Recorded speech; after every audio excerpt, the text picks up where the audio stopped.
ভাই এই যে যে প্লাস করার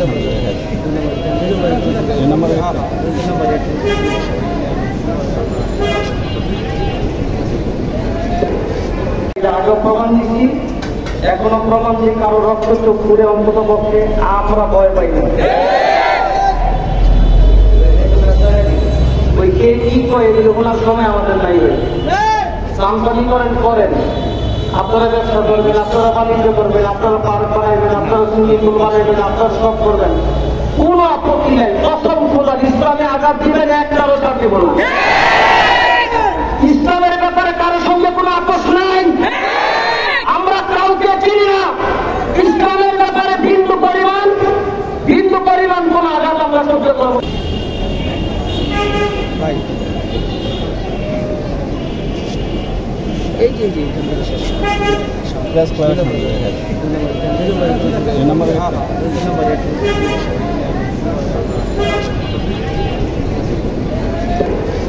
ওই যে ঘটনা ঘটছে, আসলে ওই ঘটনা তো আমাদের আব্দুল হক সাহেব আজকে মসজিদে বলছেন, আগামী 5 তারিখের পরে কি হবে না ওই জায়গায় এই ভুয়া মামলা, এই মিথ্যা মামলা যেমন জানে। ওই ঘটনায় 14 জনকে অ্যারেস্ট করছে, যারা ওই ঘটনার সাথে জড়িত 14 জনকে অ্যারেস্ট করছে। ভাই প্রশ্ন হচ্ছে, এখানে সিটি কর্পোরেশনের কোনো কিছু না। মামলা দিলে দিবে ঠিকাদার, মামলা দিলে দিবে রেস্টুরেন্টের মালিক। এখানে সিটি কর্পোরেশনের কর্মকর্তা মামলা দেখে মামলার তো অবৈধ। আর আমি ছিলাম সুনামগঞ্জের দিনের মতো এনে বাইরে বেরিয়ে আবার এনে গেলাম। এই ভুয়া মানুষের হাসায়েন না। আর ওনার সাথে যে সমস্ত দালাল থাকে, আবুতি কুবুতি এগুলি দিয়া নারায়ণগঞ্জ শহরকে উত্তপ্ত করেন না। অসমান্যার করে বলি, অসম খোদা এই নারায়ণগঞ্জ শহরকে আমরা উত্তপ্ত করি না। এই মামলাটা কারা দিল সর্বপ্রথম, কারা উস্কানি দিল, তাদেরকে খুঁজে বের করেন, কারা কুবুতি দিল খুঁজে বের করেন। এরপরে সমস্ত প্রশ্নের জবাব হয়ে যাবে। আমরা কারো রক্ত চক্ষুকে ভয় পাই না।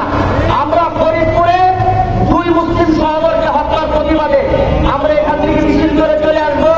এরপরে হেফাজতুল ইসলাম কেন্দ্রীয়ভাবে কোনো কর্মসূচি যদি দেয়, রাজপথে আমরা কারা কারা থাকতে রাজি আছি।